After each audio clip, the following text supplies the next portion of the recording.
With respect to the 16th district and our economy in the district, what do you feel is the biggest issue we need to overcome to make a more viable district for our economy? Again, I get back to the same old thing.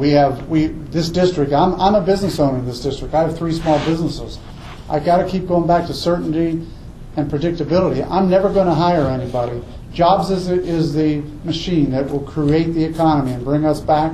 But today we have a situation where I'm concerned to hire anybody, and I'm sure there are a lot of companies out there. So we need to get the government to bring back certainty and predictability in this district. Now this district, they call it the Rust Belt. We still have a lot of good people here, and we got a lot of good companies. And I'm meeting with companies every day that just want the opportunity to hire. I met with a company in Hartville that's talking about hiring another 30 or 40 employees.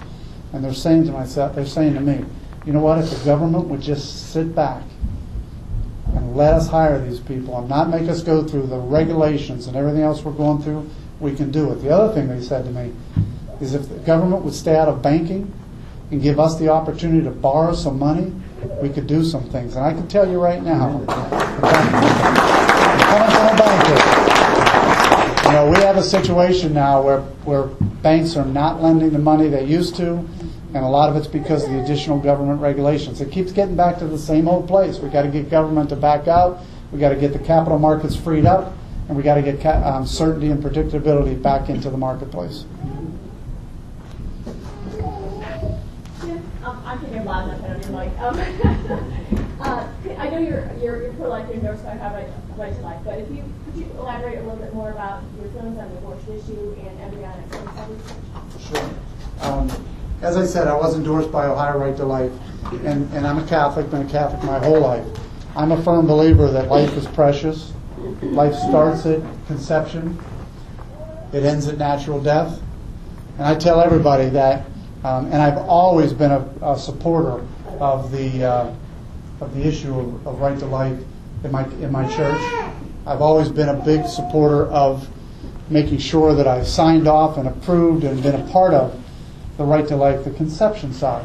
But what you'll find out about me, what a lot of people forget, right to life is from conception to natural death. And for 30 years, I've worked to protect the rights of the elderly. I've worked to protect the rights of the natural death process, and I'm going to continue to do that. So my right to life background is a lot more than just conception. It goes the whole scale, conception to natural death.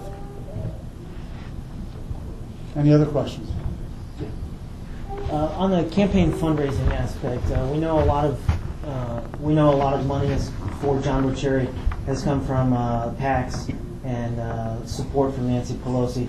How is your campaign doing? Are you guys staying competitive? Yeah, I can tell you, and I don't know how many people realize what it takes to run a campaign like this. When I first got in this race, I didn't even know about it. I got to tell you, when I jumped in this race, I didn't know how much it cost, but I learned real quick. All right, this race will cost every bit of John Bocherry all in. When he was elected last year, there was $4 million spent for him to be elected. Now, some of that was independent expenditures, some of it was DCCC, Democratic money, and some of it was amounts raised. One thing you'll find out about John Bocherry, this is all on the internet. You can go back and find out. He raised a lot of money from California. He raised a lot of money from Nancy Pelosi, Susan Sheridan. And by the way, I just got and it was in the paper, so I will tell you, John Bocherry, John Jovi did contribute to my campaign. All right.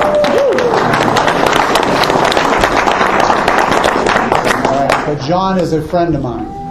And when I talked to him, he told me I'm his favorite Republican, and I believe that because I'm probably his only Republican. But John's a good man, and ultimately he did contribute to me. But I will tell you, I was told by the Republican Party early on, August of last year, that they will support me if I meet certain criteria. And that criteria is you have to raise money. So when Jason asked the question, how am I doing? I can tell you that I outraised John Bocherry. The first quarter that I was in this race, after 38 days versus him having 90 days. The second quarter, I outraised him, which would be the end of the year. This quarter, he got me. But it's interesting because we just reported this quarter, by the way, and I think John raised 267,000, but about 170,000 was PACs. 140,000 was PACs. So that tells you. That's Caitlin, my finance director back there. That's how I know that. So when John made that yes vote, somebody asked me, why John make that yes vote in healthcare? Because I'm sure he knew he was going to get some money. And you know, the other thing, you saw that the union stepped in and started doing some commercials for him. This was probably all part of how he voted yes. And that's okay, because I still think I have all of you behind me. And I think I'm still raising enough money to keep up with him. And we've done very well this quarter. We were very close to matching his raise. Because again, 7 or 8 months ago, nobody knew who I was.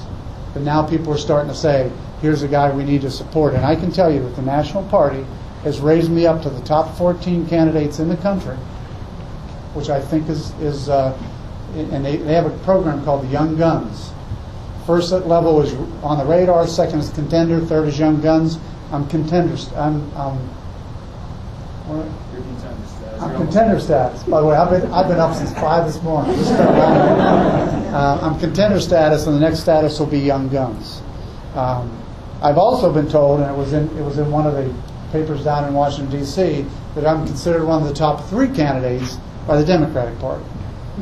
All right. So when you think about that, when you start hearing the guns blaring in the next couple of weeks, just remember that's because you got a guy that can win this race. You have somebody who can beat John Bocelli, and I'm going to work real hard to do it with all your help, and they know it. So I'm coming to get him.